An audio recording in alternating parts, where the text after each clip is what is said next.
All right, good afternoon. I almost said good morning. Good afternoon, everybody. Welcome.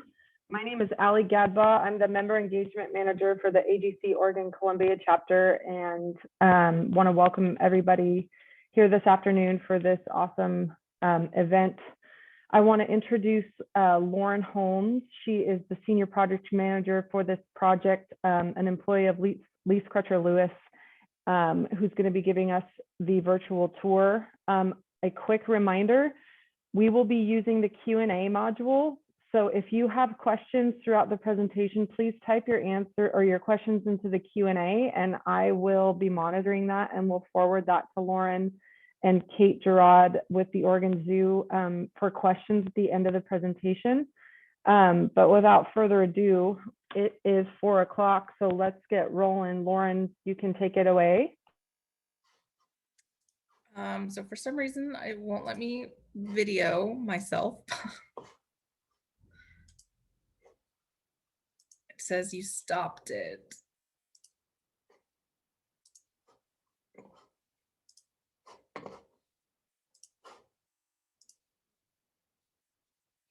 Allie, any idea how to? I'm not sure. Your video should be, I didn't mess with your video settings, so I don't know.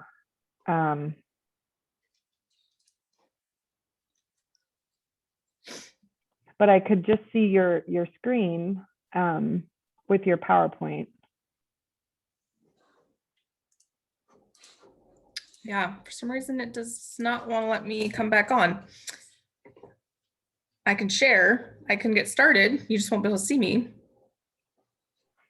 Well, you can go ahead and get started. I'll see if I can make you visible.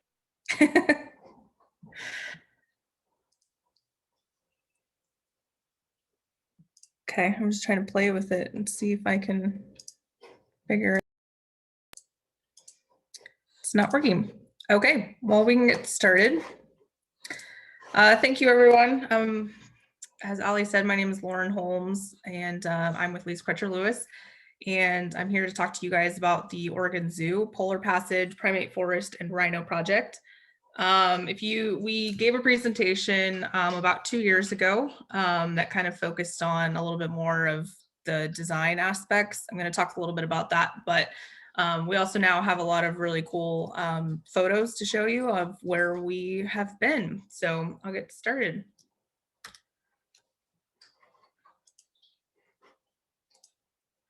All right, so just to cover a couple things, the team up for this project is Metro, who's the head of the zoo, and then CLR is the architect, and they focus on buildings and habitats, and they have offices in Philadelphia and down in the Los Angeles area, which was a bit interesting during COVID to be working with a remote architect.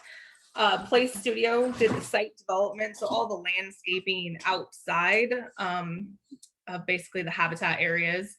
Main Street Design is involved with the interpretives, which is all of the fun, interactive learning things that get put for the public to look at. Equilibrium Engineers, the structural engineer, PA is the MEP. KPFF did the civil design, and then TJP is the life support systems, which is the water filtration for the polar pools. So just to start from the very, very beginning, this project was a bond measure that passed quite a few years ago with the goal of providing more humane care for animals, really focusing on the animal health and safety, access to conservation education, conserving and reusing water, and improving the water quality. So these are the goals of all the projects that were part of the bond. So this is the zoo in 2009. So up here is the area that will turn into elephant lands. And then this area kind of in the middle is where our project takes place.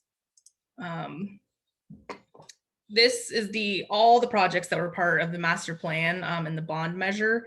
So you can see quite a few areas of the zoo were touched during this project over the last 10 years, with the polar bear, primate, and rhino project being the last one. A couple things to note up at the zoo. There is a lot of interesting soil conditions, which then, because of that and the seismic nature of the area, all of the buildings that we built are on 12-inch mat slabs, so that if there was ever any kind of earthquake or anything, the buildings are designed to pretty much ride the wave.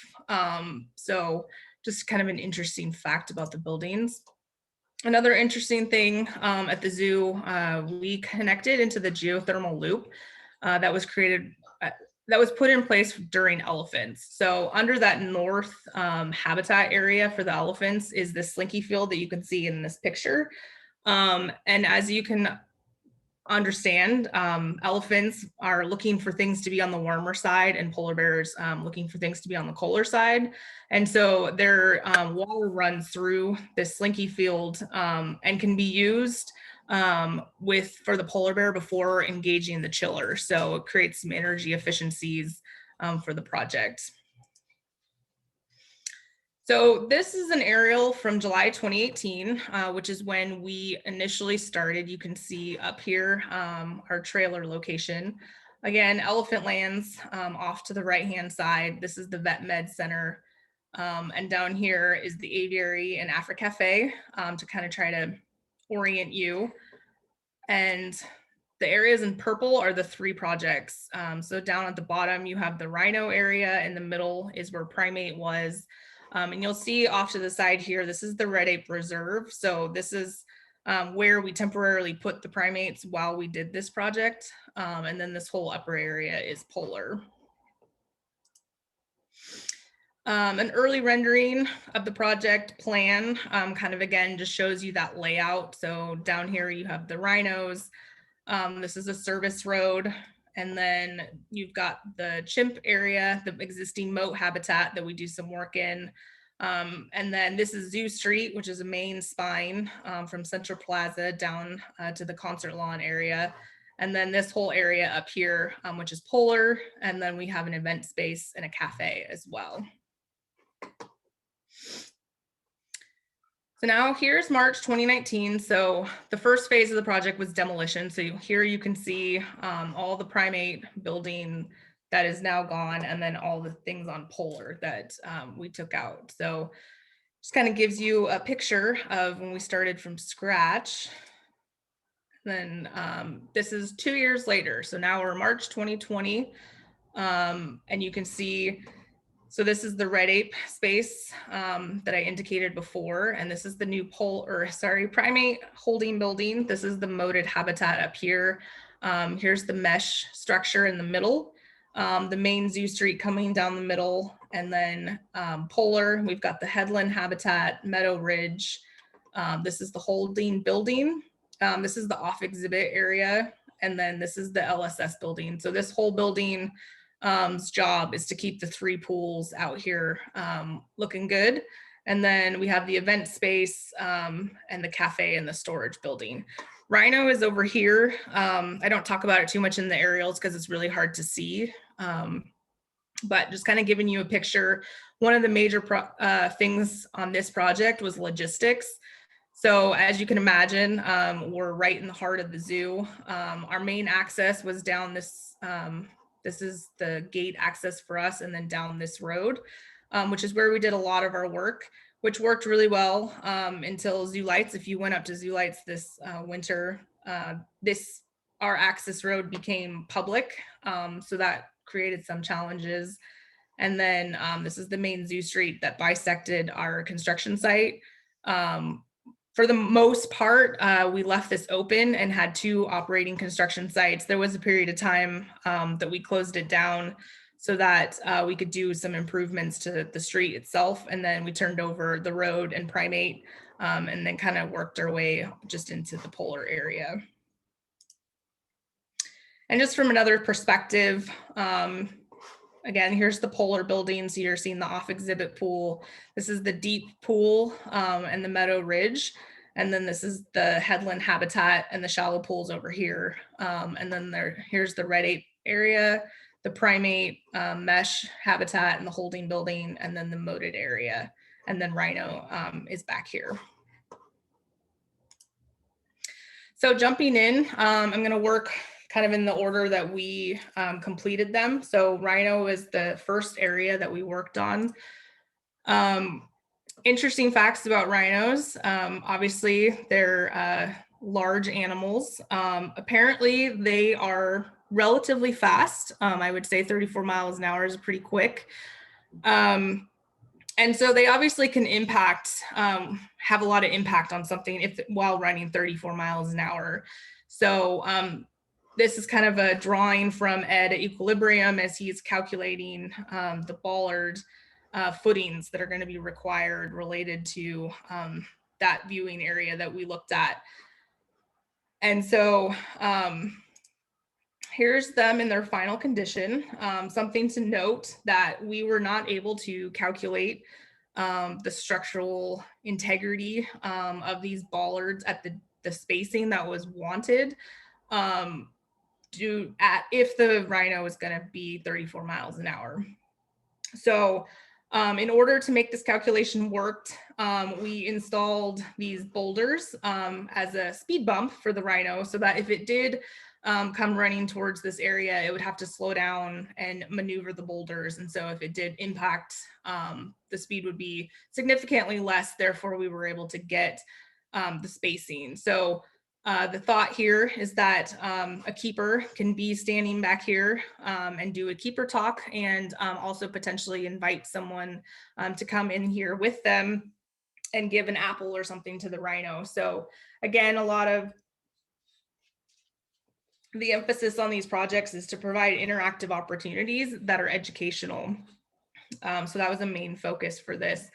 This is the original rhino area. So not a lot of work happened in this space except for these bollards. And we also did add this rockwork wall here. A lot of the work though that we did do was in the lower section. So if you remember down here before, this was the hippo area. And this rockwork continued through. So part of the project was cutting through gate access on both sides to allow the rhinos to be in both habitats at the same time.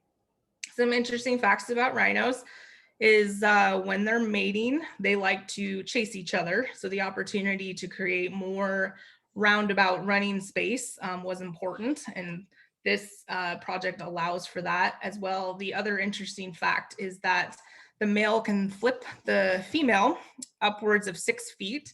And so the original area this used to be the hippo pool. So these walls down here were a little bit lower. And so we didn't have the 6 feet. And so we added this rock work on top of it.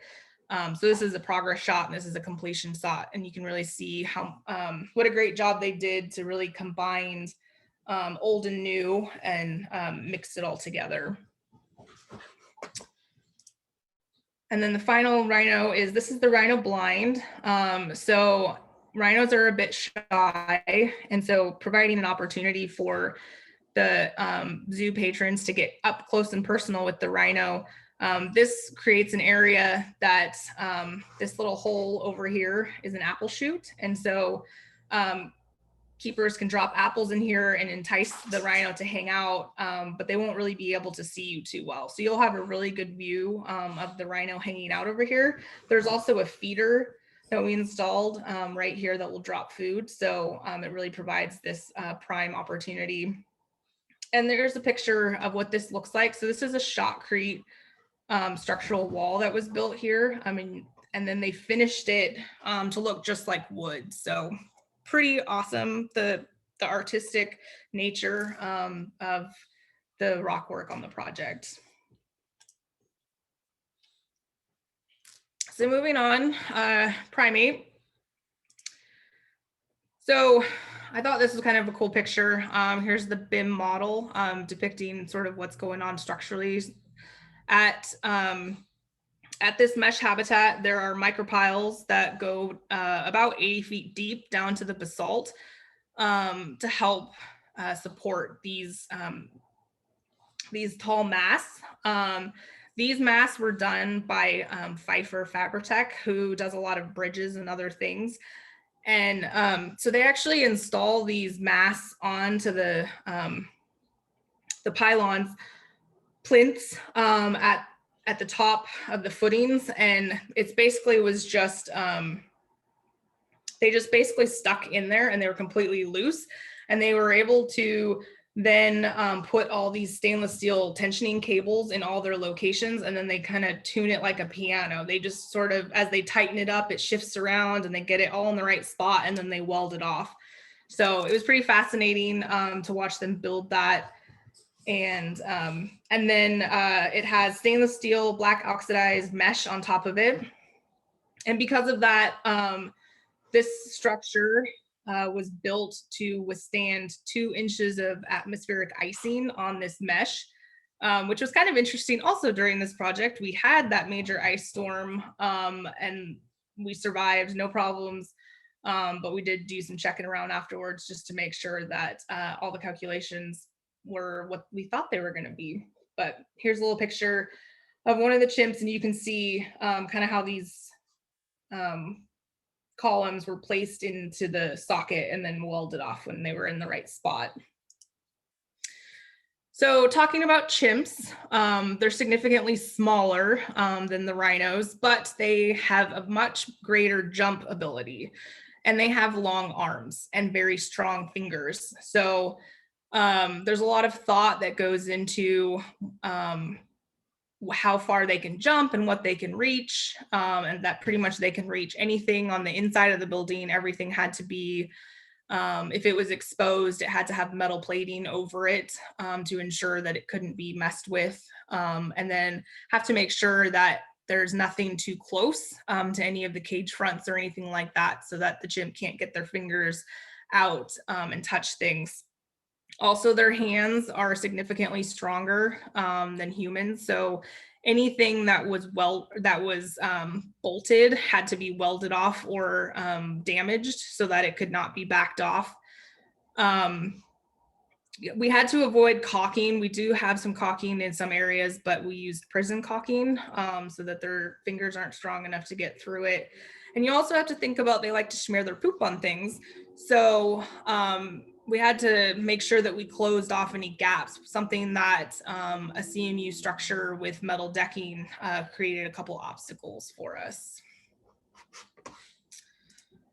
So here's a picture from the inside of the primate holding building and kind of the comparison from BIM. And like I said, we used the BIM modeling. We modeled absolutely everything that went into the space to make sure that it was outside the reach zone areas so that the chimp couldn't reach anything. In this building, all the steel is galvanized, so that, which is different in Polar, but all these operations are super smooth. There's push-pull handles and these turns that open up all the caging doors to allow a chimp to travel up and down the hallways, as well as across them in these upper areas. And then this is a picture inside the day room. So the day room, similar to the exterior of the building, has similar climbing structures, not quite as complicated as they're attached directly to the building and not piano. They weren't nearly as hard to get perfectly into the right spot. But as you can see in these pictures, you have caging over skylights. Everything is sort of protected, as well as there's actually 3 feet of this bark chip mix of pine nuggets and cedar shavings to create the surface in that space. And then the moat habitat. So this was an existing area we didn't intend to do too much work out here. But as I said before, one of the important things with chimps is to understand their jump distance. And so It was determined that with the new standards that the chimps can get, that the walls in this area were not tall enough compared to the interior moat area.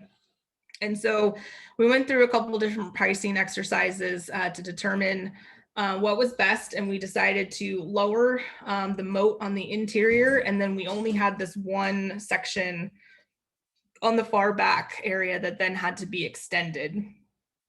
The thickness of that wall is less than, it's like 4 to 6 inches thick.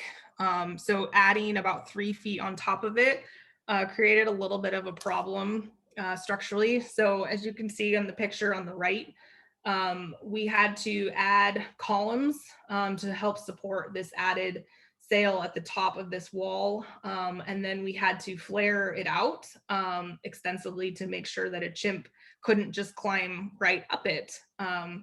So just some of the things to think about. Also, these pictures of the cave, just for reference, the tops of the cave were pretty much at ground level. So you can see in the picture on the top corner how much we lowered the moat on the inside. And then we had to come back and add some rockwork texturing to have them blend in. Couple other things cool about the the primate area. So we have these termite mounds. There's this large one out here in the moated habitat, and then there's also one right here on the inside of the day room. So this is a picture of it as the rockwork is beginning, and we have these tubes that come through that are basically look like this when they're completed, where there's an access hatch in here that a keeper can go into and screw on a jar of like mustard or jelly. And then it's a interactive part for the chimp to come up to and use sticks like they would in the wild, and they're not going to get termites out of there, but they're going to get a little snack. So something for them to do. And then we also have this tree that was built to sort of continue just the habitat that they would live in.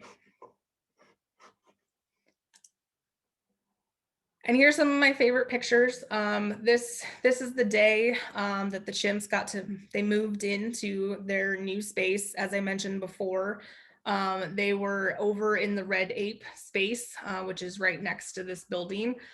They were the best sidewalk superintendents during the entire construction. They got to watch their new space being built.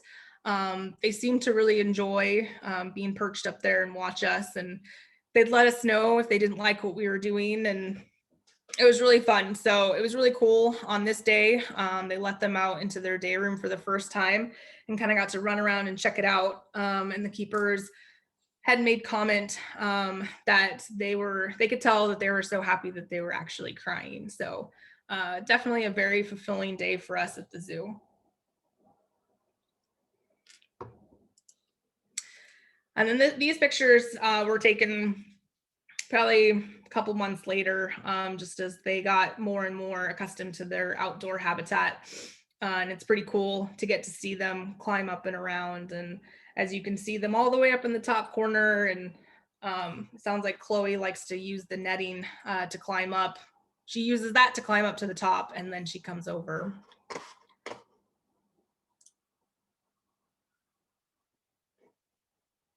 Someone's asking, what would they do if they didn't like what you guys were doing? I just remember one day when the concrete truck that was coming to deliver was not doing a very good job backing up. And so the backup alarm was going on for a while. And so the chimp kind of started jumping around and hooting and hollering a little bit. So he was telling him he needed to learn how to drive better. All right, I guess I got a little bit more. So climbing structures. This is another thing that was added into the moat habitat. So these were assembled in Wisconsin.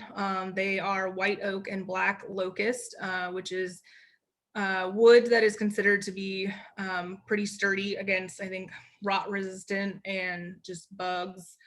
So these they ended up being assembled in the perfect size that they could fit on a low boy truck and make it under all the overpasses.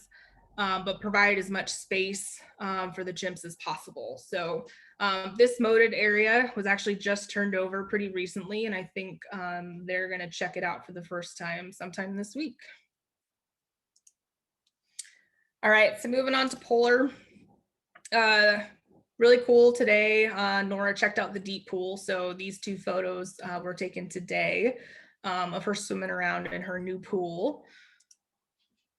So polar bears, a little bigger than chimps and a little bit slower, but they still, because they're really, really long, they do still have a need for tall walls around them. And then we do have saltwater pools. So everything in polar is stainless steel. And then they do like to dig. And so we have deep dig barriers around the exterior habitat areas. And then if there was anything running through there, it's got concrete over it. So a couple cool things about the polar areas. So we kept the existing shallow pool shell on the kind of the one side of it. The really important thing on this was the swim flume. So on the right hand side here, you can see this room that basically is like a treadmill for a polar bear that a bear can go in there and swim. And the zoo can do studies on their like calorie burn and just understand just the health of the bears. And this existing rock work remained.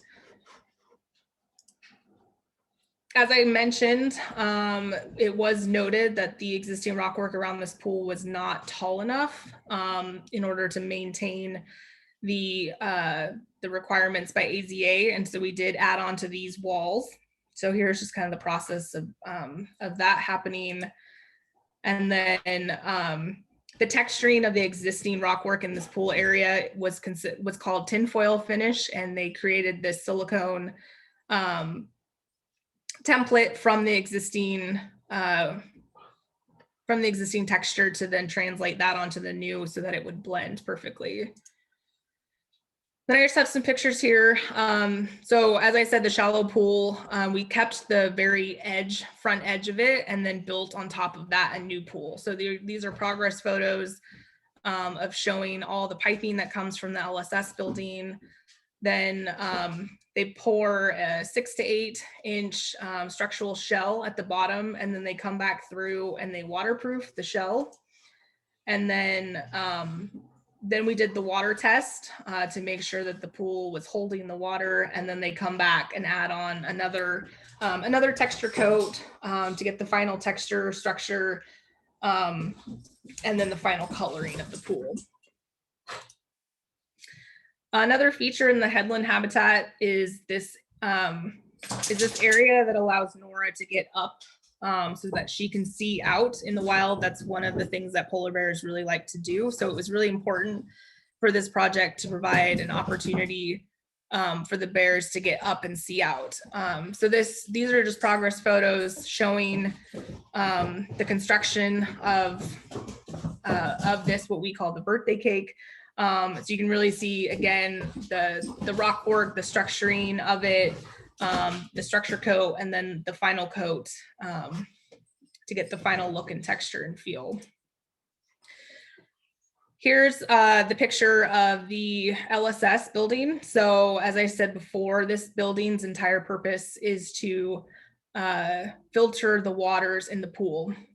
This picture down here is the screen filters. And so now that Nora is in these pools, this collects her hair and other dirt and debris on top of these filters, and then they fall into these bins down here.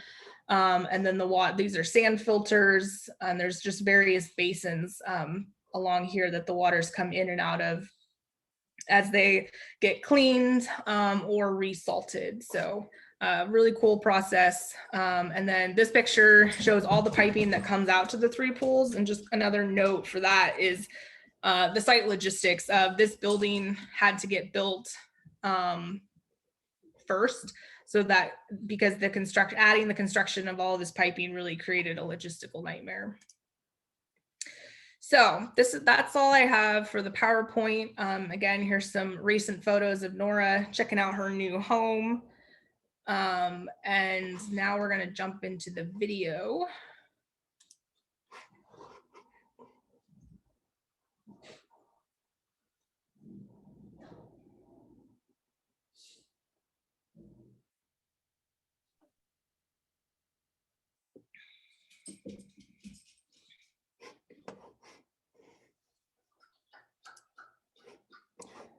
Allie, we're not hearing it.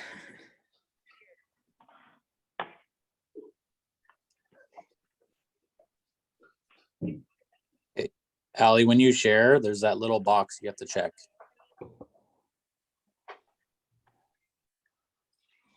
Sorry. What was the issue? It's not playing? We just can't It hear it. wasn't. Okay. Let's try it again. Can you hear it now? No. Do you want me to try to do it?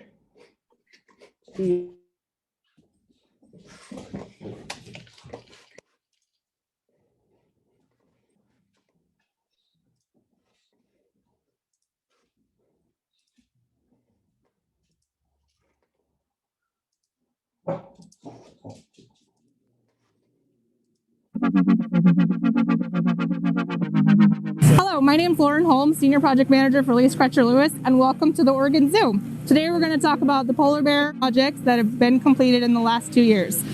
This is the new polar bear ice sculpture that arrived from Spain. We just installed it. It's the melting bear to talk about kind of global warming and the effects that are happening to polar bears. This is the new polar bear holding space. This is an interpretive area for people to come into. There'll be a lot of interpretive informational signs. There's also the glass panels with the caging in front of it that you can see right now. Those can be opened so that the keepers can interact with the bear directly in that area while the public stands and watches. The polar holding building interpretive area is constructed with CLT roof and glulam beams. The building itself is a precast building. It's 3 inches of concrete with 3 inches of insulation and then 6 inches of concrete.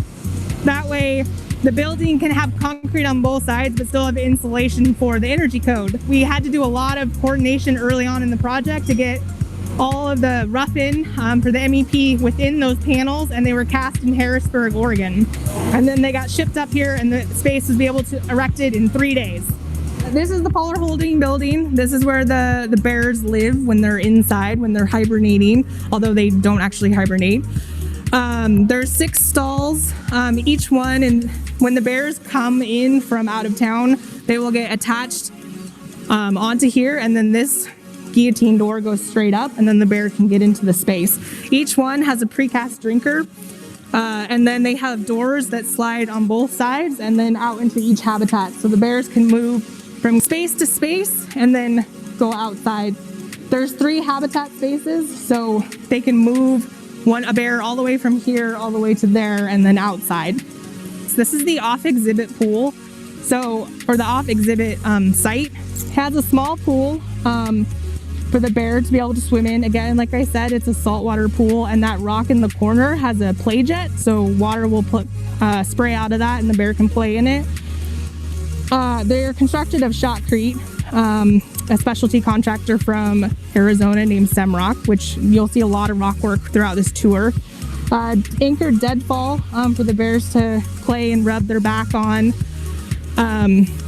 Over here we have this is a dig pit. It's just a pile of sand for the bears to be able to just dig into. And then off here up against the building is an automatic drinker. So since the pools are saltwater, the bears need an ability to drink. So throughout the site, you will also see these automatic water drinkers. We have 2 different types of fencing. The off exhibit is all chain link mesh. That does have some hot wire at the upper locations. And then we also have a 4-foot deep dig barrier surrounding the area. So as we said over here, they have the sand to play in. we have a dig barrier. So in case they decide to dig at the perimeter, they have 4 feet before they would actually start to have the potential to get out. This is where Nora will come when she first comes here. She'll hang out here for about a month or two as she gets comfortable and safe with her new environment and gets familiar with the keepers, and then she'll move on to the exhibit that the public will see. So you're getting a sneak peek at where Nora will come back to first. This is the headland habitat. Polar bears in the wild like to be able to get into high places and see out around them. So it was really important for us to build what we call the birthday cake. But this area that the bear can climb up to and get up to the top and then get a really good view of the entire zoo. Up there we have some upright deadfall for the bears to play with. We have this nice shade structure over here made of stainless steel, covered up with some cedar logs that Lewis Saul performs that work. And then we have the shallow pool. This pool was existing. We did cut most of the bottom of it out and redo it to incorporate the new rock work, and the existing view rock work was here. In order to meet AZA standards, we did have to raise the walls about 3 feet, and you can see how amazing the rock work did to incorporate the new and the old and make it look like it's been there forever. The portholes over here, again, this is an existing wall that we just extended. Since Nora is coming back, they're hoping that she remembers those portholes as being one of the things that reminds her that she's home. Also in this corner over here in the pool, one thing that we saved is the swim flume room. So that space is an area that the bear can go into. It has a wave generator in there, and so think about those pools that you swim in that you don't move in. The bear can come in there and do that, and then they can understand the calorie burn of a bear and understand what they eat and how that affects them. So that was really important for them to save. We added a little hole in the wall so they could call out the bear and get the bear in there more easily. But again, there's lots of features here that are new and old that we blended together. One of the things about this habitat space for the public that they wanted to do was really open it. If you'd been here before, it was really closed off, and a lot of people would walk by and miss it. So as we walk around, you'll notice how open an area it is. And this right over here is the public, the central plaza. So as you come right into the zoo, it opens right up into this area. That little hole over there that you see in the wall, there's an ice machine on the other side of that wall that shoots down into that basin that currently has snow in it. So the bear can come over and dish around and play in the ice. It's kind of like snow cone ice. This is the shallow pool view structure. Lee Scratcher Lewis erected the entire structure. Again, a CLT roof. The glass here is 4 pieces of glass, very thick to make sure that a bear can't get through it. There's a whole bunch of engineering to make sure impact loads. All the glazing stops are all stainless steel. Again, salt water, trying to make sure there's no corrosion issues. All the exhibit glazing is bird safe. So there's an interlayer inside that creates a UV linear line system that the birds can see that the human eye doesn't really see very well, so that they don't have bird strikes. So all the exhibit glazing on site has the bird safe in it. So here we have the existing view shelter. There used to be a barrel roof that really enclosed this. As we talked about, this area used to be really dark and hidden. So we took off the roof. There'll be some more interpretive signage on this wall. And then the rest of this area is pretty much as it was, except we do have a new window in here. But just another view of the space with the shallow pool, and then the ice machine room is right there. So you can see the bear playing in the new snow or in the pool or in the shade structure right over here. On this side, you'll see this is where the shallow pool area transitions into what we call the Meadow Ridge. So in this habitat, we have again a nice area for the bear to climb up to. We also have this very large deadfall, a very awesome item from the project. That tree was cut down on site 3 years ago. And then it was preserved and put into this habitat. It's a huge tree. It's a great feature. It's got the root ball and everything. What you'll see behind us in these areas is stainless steel mesh with black oxidization. Again, there's a little bit of hot wire on it, but really gives you that visual that the bear is right there. and it's a little bit easier to see through than the chain link that's on the back sides. Over here as we continue, this is the polar cave. So that has a precast roof structure on top of rock work. The bear can go in from that side, and as we come around this corner, you'll see how up close and personal you can be with the bear who's hopefully sleeping in there. Here we have the polar cave where a bear can hopefully come up close and personal, as we spoke about. It does have its own HVAC to keep the air flowing in there. It also has what we call the smell tube, so that you have direct access to smell the bear and they can smell you. Now we have the sneak peek inside the Meadow Ridge habitat. Here we have the cave that hopefully the bear will come up and right up into the windows so that people can get great viewing. Here we have the deep pool, which is about 13 feet deep. There has a couple of different access points for the bear to get in. There's also, this is the view shelter behind us that has about 3 feet of water. So the idea here is the public can watch the bear swimming underwater. In the corner, there's a shelf for the bear to climb up and just lay in the water over there. All the pools are designed that way as well, where there's a very shallow entrance and then it dives in deep. And then over on this side, there's a shelf for the bear so that they can, just like we like to sunbathe in the water, they have that opportunity here. You can see all the different features of the pools. They've got skimmers and overflow boxes, just like your pool that you have at home, just a little bit more complex. So as you've seen a lot around the habitats is shotcrete. So shotcrete is sprayed on concrete form. So the Semrock started with rebar structures and then used a lot of chicken wire. Then they spray on about 6 inches, which is called the structural coat. This gets its general beginning form. And then they come back the next day and spray on what they call the texture coat, which is when they decide and cut in what they want it to look like. So the architect had a lookbook on different types of rock and strata. So you can see a lot of this jetting up rock to represent what you would see kind of on a hillside mountain. And then the boulders around the pools are a little bit more smooth and broken. The process actually goes pretty fast. And once they get done cutting it and it cures for about a day or two, then they come back and they start painting it. So they add in all the extra texture and color and look. And this is what it looks like at the end. And that concludes the end of the polar bear holding tour. Please come and visit us when we open soon.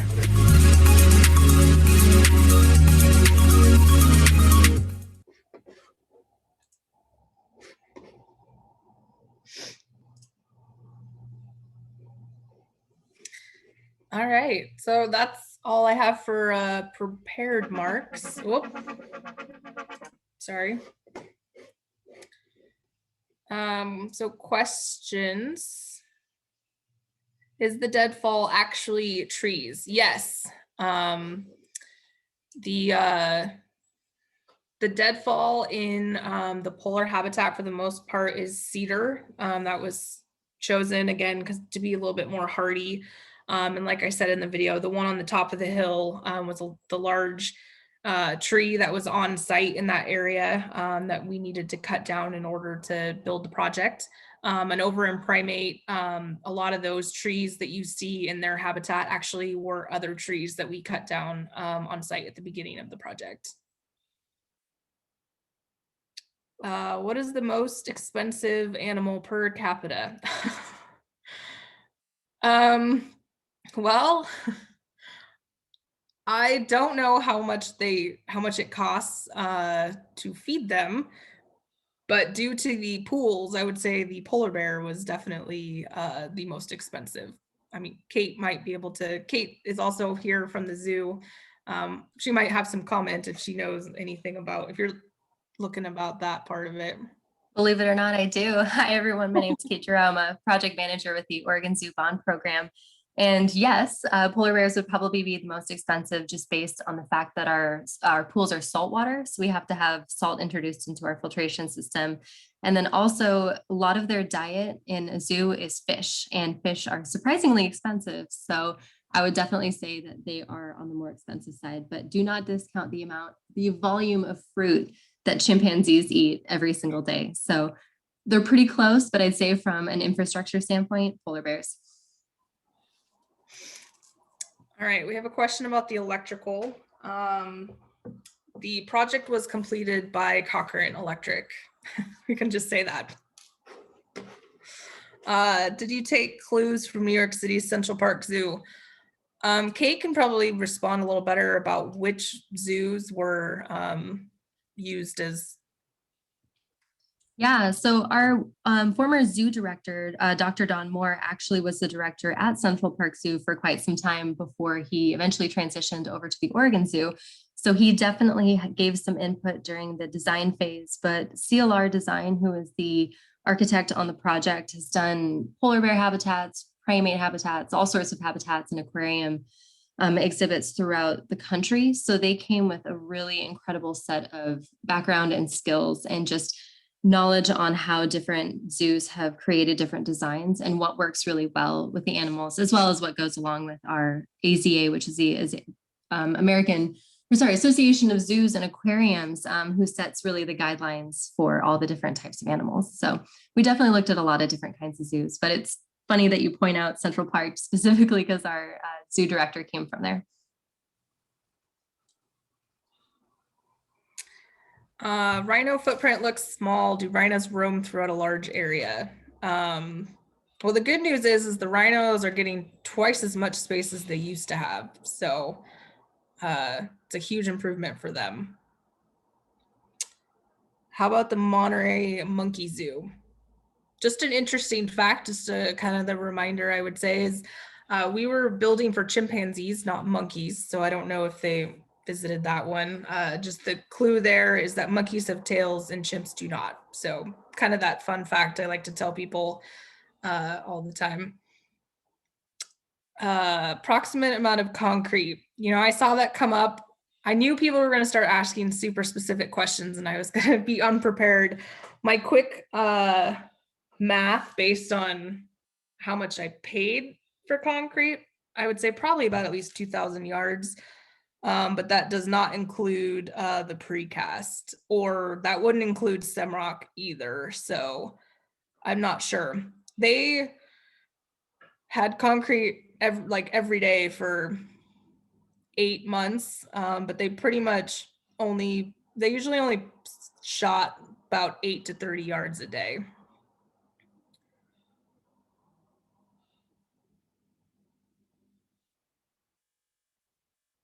Any other questions?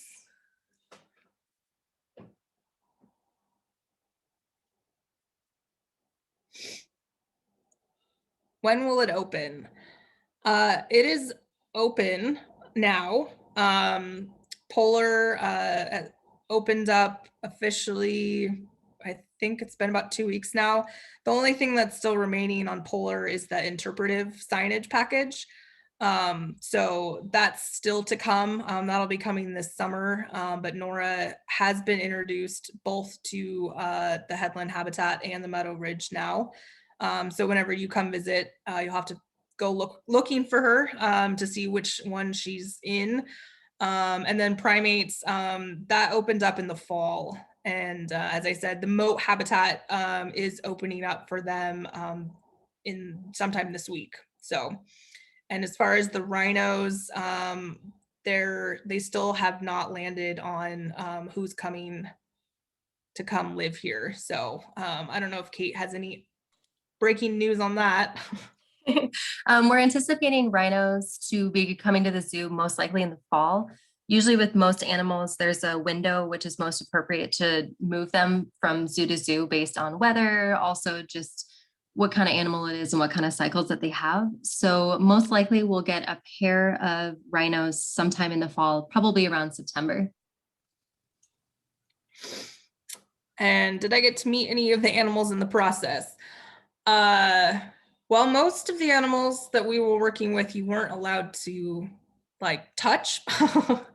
But yes, we did get some behind the scenes, up close-ish visits with them, or like the introduction of the primates into their new home, as well as Nora getting to see her new place. So.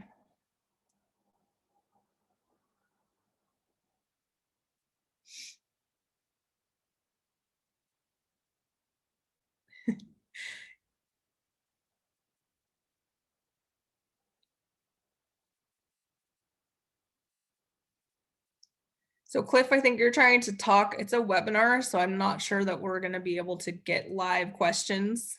I think you'll just have to type them in. Hey Juan, I just saw your question. Yes, I'm more than happy to touch base on what Nora's studies were.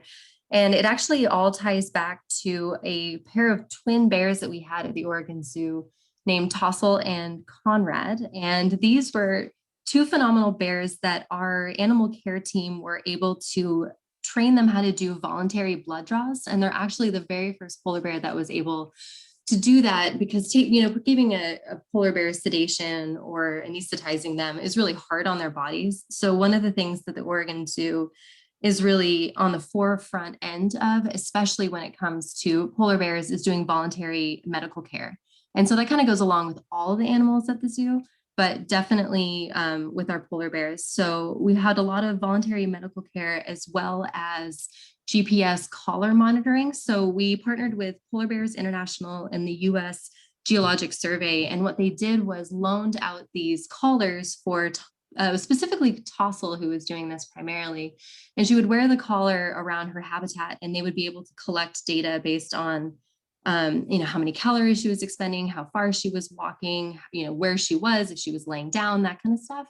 And then they were able to translate that scientific data to what the polar bears were experiencing out in the wild. So really, these polar bears that are at the Oregon Zoo were pioneers in science for their cohorts out into the wild. So Nora, when she came to us, she was actually a really important piece to this puzzle because we didn't have any data on small female bears. So we had this great opportunity to introduce Nora to what we call our swim flume, and it's really a metabolic swim chamber.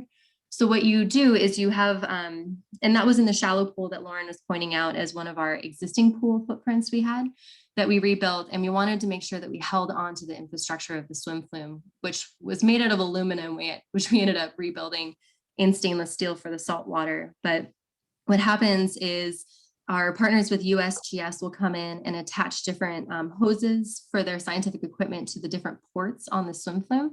And the polar bear will voluntarily swim into this little glass chamber, and they're able to close the door behind her and calculate how much CO2 output she has. So they can tell how much energy she's expelling while she's swimming, because out in the wild, as many of us know, the ice is beginning to melt. So polar bears are having to swim more often to find food and just to survive in general. So they're trying to figure out, how these bears are expelling so much more energy swimming rather than walking on the ice, as well as the decline of accessible food, primarily in seals. So it's really interesting that we had these two twin bears that were kind of on the forefront of all of this research. And unfortunately, they passed away just before Nora came here. Tossel and Nora had a little bit of overlap, but Nora was really able to pick up that baton and kind of help the Oregon Zoo, USGS, and PBI continue on with the research. So it's really interesting how, she's a bear of many skills that we didn't even really know about.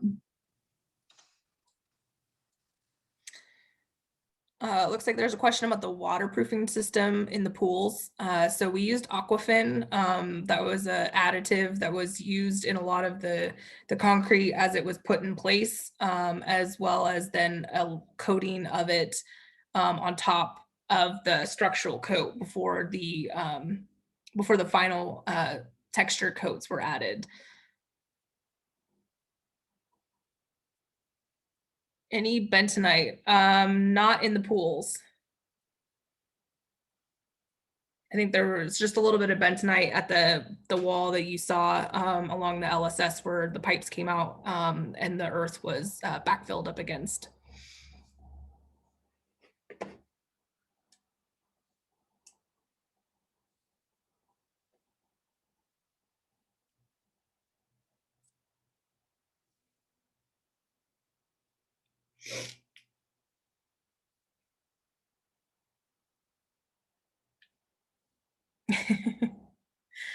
Yes, this week is the perfect week to come and visit. The weather is going to be glorious, and I think the zoo has upped its capacity, so tickets are hopefully still available.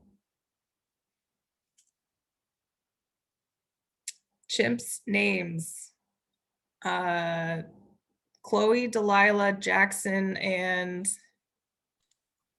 Leia, Leia. you were close, so close. So close. Is there anything cool, Kate, that we should know about the chimps? Oh, there's so many cool things about our chimps. All of them are rescued. So they either came from instances where they were in circuses or as pets. That's typically the biggest one. People get chimpanzees as pets, as small pets, and monkeys are the same. It's small primates and monkeys. And then they obviously outgrow I guess the expectations that the owner has. And so often they're forfeited over to different organizations. So Leia and Delilah are actually sisters. And then Jackson and Chloe came, I believe Chloe came Jackson was a pet and Chloe came from a circus. And so they've been with the Oregon Zoo for quite a long time. And Jane Goodall was actually really invested and had a close relationship with the Oregon Zoo back in the 60s or 70s, I believe. So we have quite a few photos of her with our chimpanzees, specifically Chloe. So it's really interesting, kind of this, I would say, speckled history when it comes to ownership of primates. But the Oregon Zoo has been so phenomenal. This program has been able to take these chimps and we've been able to create this environment that is as naturalistic as possible for them. And so all of the features within the habitats, like the termite mounds and the climbing structures, are really there to enhance and encourage all of our animals, specifically chimpanzees, to exhibit their natural behaviors. So foraging for food, climbing different things. They really like being up high, and they do have a hierarchy within their family system. So it's really interesting that these chimpanzees have gotten to know each other really well. They are a family unit. And we do plan on introducing more chimps in the future, another family as well. So it'll be really interesting to see how the chimps who have been living together for, many, many, many years will incorporate different chimpanzees into their family. So really interesting stuff. They're so similar to humans. It's almost a little eerie sometimes. And yes, Gail, there are still orangutans at the zoo. There are 2 right now. Correct, Kate? Yes, we unfortunately, Ingy, our sweet Ingy, who is, we believe is the oldest orangutan in existence, passed away at 61 this past year. And so we do have Kitra, who's a female, and Bob. And Bob has sprouted into his adolescence. So he has his big cheeks now and looks a lot different than when we moved them over to the Vet Med Center during construction. So they are back in Red Ape Reserve, as well as our 2 gibbons, Duffy and Phyllis.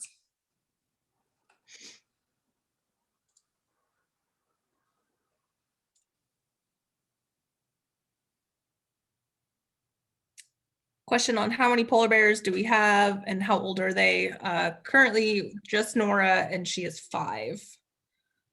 But there is plans for another female to come visit her in the fall.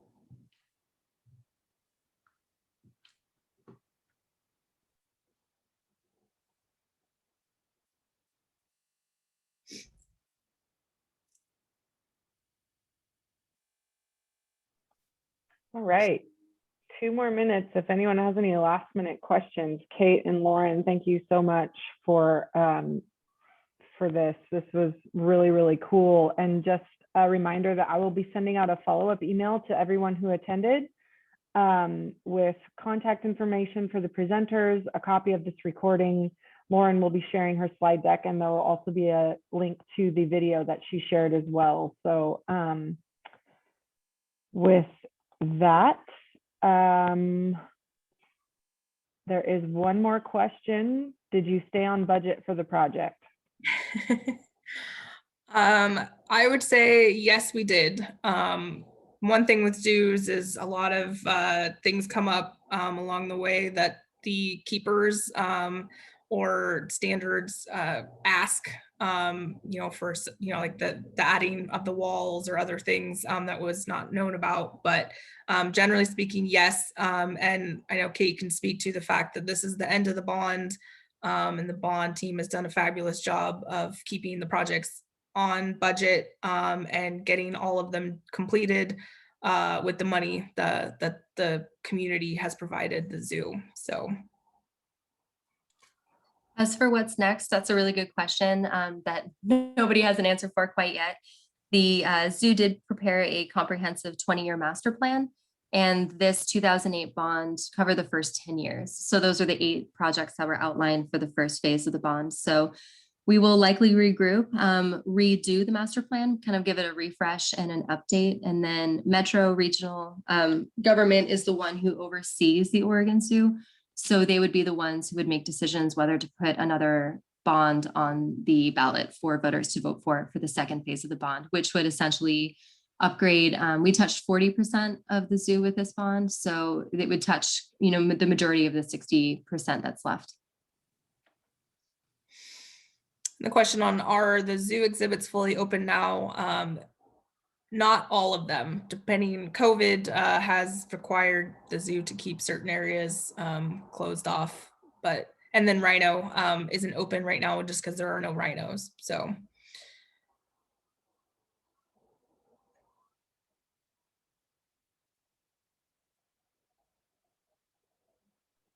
All right, it is 5:01. To be conscious of your guys' time and to get everyone out into the sunshine. Thank you everyone for coming. And again, I will send out a follow-up email to everybody with all of this awesome information. Lauren and Kate, thank you again for taking the time to be here. We really appreciate it. Yeah, my pleasure. Thank you for having me. Have a great afternoon, everyone. All right. Bye-bye.